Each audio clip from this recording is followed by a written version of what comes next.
ప్రతి ఒక్క స్టేట్కి డొమెస్టిక్ వర్కర్స్ని మినిమం వేజెస్ లోపల తీసుకురామని. కానీ అది కూడా ఇంతవరకు పాటించలేదు. ఇప్పటి వరకు ఒక 50 to 70 states minimum wages domestic workers కోసం తెచ్చారు. డొమెస్టిక్ వర్కర్స్ వాళ్ళ ఐక్యమత్యం చేసుకొని కొన్ని యూనియన్స్ రిజిస్ట్రేషన్ చేయడం జరిగింది. కానీ దీంట్లో కూడా అసలు దీన్ని పాటించటం అసలు ఒక సిస్టమ్ అనేది లేదు. పోయిన 2 సంవత్సరాలు మేము చాలా హోంవర్క్ చేసుకొని ఈ డొమెస్టిక్ వర్కర్స్ పరిస్థితి ప్రతి ఒక్క రాష్ట్రంలో పరిస్థితి ఏముంటుందని నేర్చుకొని చూసుకొని వర్కర్స్ తో డిస్కషన్ పెట్టుకొని ఒక పబ్లిక్ ఇంట్రెస్ట్ లిటిగేషన్ పెట్టడం జరిగింది. అక్కడ కూడా ఈ కేసు చేసుకుంటే చివరికి సుప్రీంకోర్టు ఒక ఆర్డర్ ఇచ్చారు. ఈ కేసు రావటం వల్ల గృహ కార్మికుల పరిస్థితి ఏంటిదని డీటెయిల్స్ అంతా కూడా పెటిషన్ లో పెట్టారు. ప్రతి ఒక్క రాష్ట్రంలో డొమెస్టిక్ వర్కర్స్ ఎవరు, వాళ్ళ పరిస్థితి ఏంటిది, వాళ్ళ కష్టాలు ఏంటిదని ఇదన్నీ కూడా అక్కడ చెప్పడం జరిగింది. దానివల్ల చీఫ్ జస్టిస్ ఆఫ్ ఇండియా ఒక ఆర్డర్ ఇచ్చారు జనవరి 29, 2025లో. ఆ 25లో ఇచ్చిన ఏంటంటే మీరు ఒక కమిటీ కాన్స్టిట్యూట్ చేసి ఈ కమిటీ ద్వారా స్టడీ చేయండి. ఆ కమిటీ అసలు ఒక డొమెస్టిక్ వర్కర్ ని కాంటాక్ట్ చేయకుండా, ఒక డొమెస్టిక్ వర్కర్స్ యూనియన్ ని కాంటాక్ట్ చేయకుండా వాళ్ళు ఎక్స్పర్ట్ కమిటీ రిపోర్ట్ రాశారు. ఈ ఎక్స్పర్ట్ ఎవరు, దేని మీదే వాళ్ళకి ఎక్స్పర్ట్ ఉంటుందని మా క్వశ్చన్స్. చివరికి సుప్రీంకోర్టు జడ్జిమెంట్ ద్వారా ఒక కనిష్ట సమగ్ర చట్టం అవసరం లేదని వాళ్ళు చెప్పారు. We are requesting reconsider your statement, reconsider, go back and reconsider, listen. వినండి, కార్మికులను వినండి, ట్రేడ్ యూనియన్ వినండి, వాళ్ళ కష్టాలు, వాళ్ళ నష్టాలు, వాళ్ళు చేస్తున్నది వినండి. దాని తర్వాత మీరు జడ్జిమెంట్ ఇవ్వండి. You should reconsider your judgement. Friends, we are talking about domestic workers. There are 640 million workers in India, of whom around 600 are in the unorganized sector. 400 million workers are men, 200 million workers are women. Of these 200 million workers, 30 million are domestic workers. అంటే 200 women workers, unorganized workers లో 30 million, that is almost 15%, are domestic workers. In Telangana, there are 11 lakh workers. 11 లక్షల మంది గృహ కార్మికులు ఉన్నారు ఇక్కడ తెలంగాణలో. Central government పోయిన 30 సంవత్సరాల నుంచి, అంటే 2009 ఆన్వర్డ్స్, 2009 సంవత్సరాల నుంచి ఇప్పుడు దాకా గృహ కార్మికుల కోసం, అంటే for 30 million domestic workers in India, 11 lakh domestic workers in Telangana, there is no ఎటువంటి చట్టాలు లేదు, ఎటువంటి పాలసీ లేదు, ఎటువంటి సోషల్ సెక్యూరిటీ మెషర్స్ లేదు. The situation of domestic workers is perhaps among the worst in the hierarchy of labor. They have no identity as a worker. They are not brought under any labor law.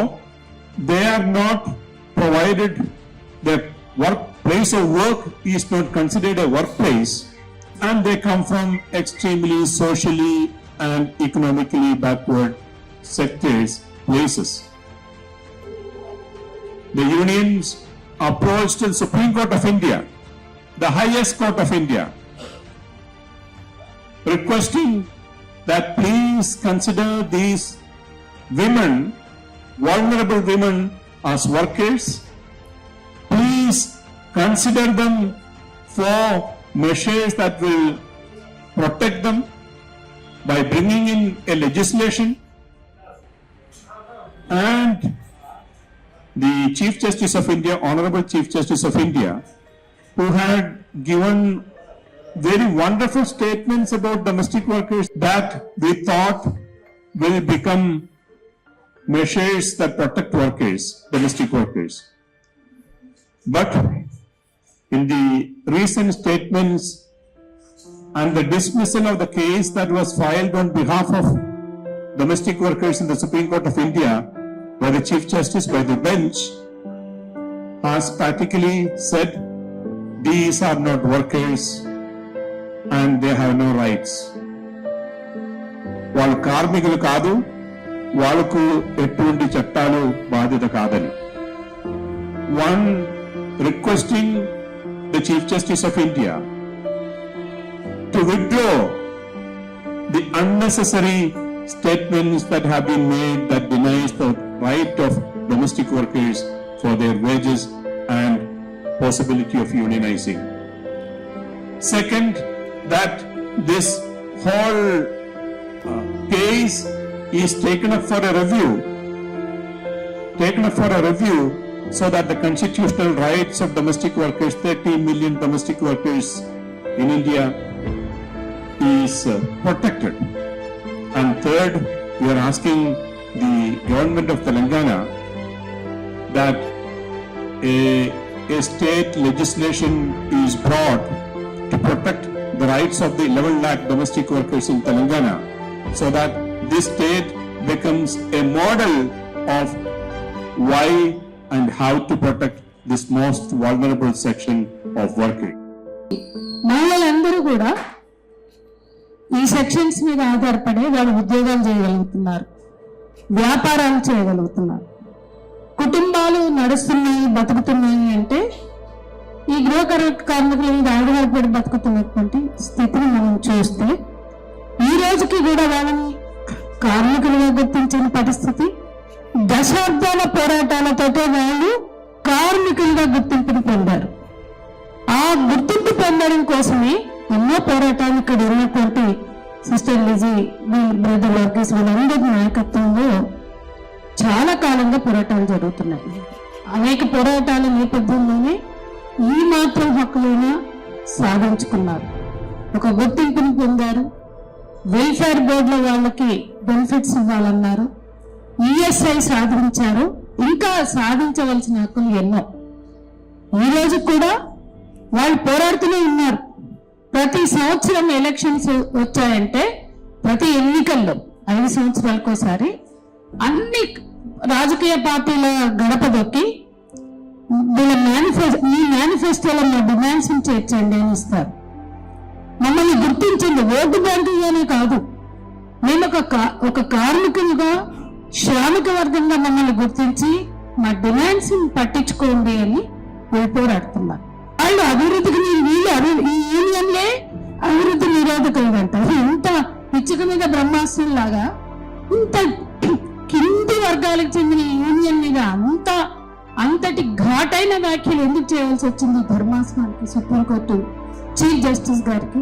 అధ్వాన స్థితిలో ఉన్న గృహ కార్మికులు union ని రద్దు చేయాలన్నట్లుగా, లేదా union అవసరం లేదన్నట్టుగా, union ని గుర్తించాల్సిన అవసరం లేదన్నట్లుగా మాట్లాడిన ఈ అనుచిత వ్యాఖ్యలు చాలా ప్రమాదకరంగా ఉన్నాయని కూడా భావిస్తున్నాం.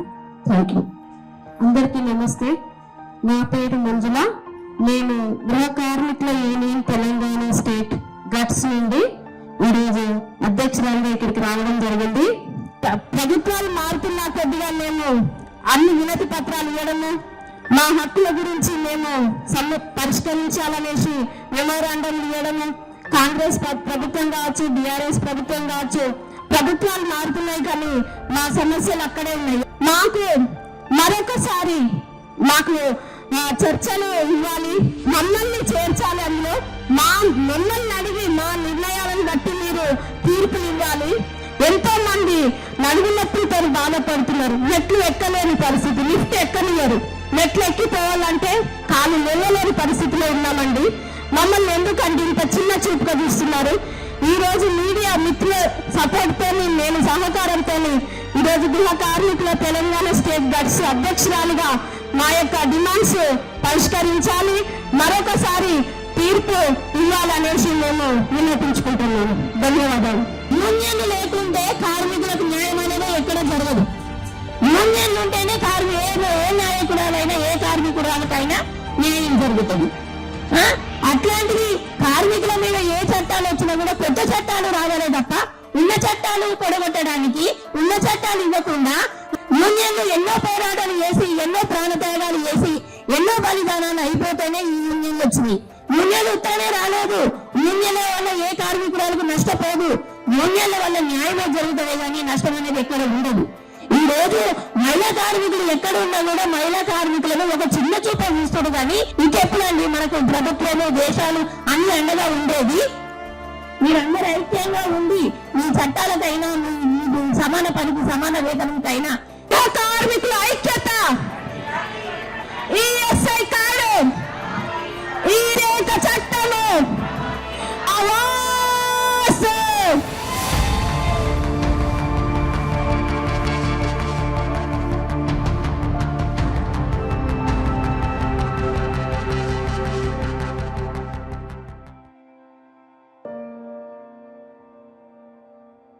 ఈరోజు మేము ఈ సమావేశం పెట్టడానికి కారణాలు, మేము ఒక 30-50 సంవత్సరాల నుంచి గృహ కార్మికుల కోసం పోరాడుతున్నాము. ఐఎల్ఓ సర్వే ప్రకారం 78 to 80 మిలియన్ డొమెస్టిక్ వర్కర్స్ మన దేశంలో ఉన్నారు. ఈ డొమెస్టిక్ వర్కర్స్ వీళ్ళందరూ కూడా ఎవరు? వీళ్ళందరూ కూడా SC, ST, BC minority community నుంచి వచ్చిన వాళ్ళు, అలాగే చాలా తక్కువ చదువు ఉన్న వాళ్ళు.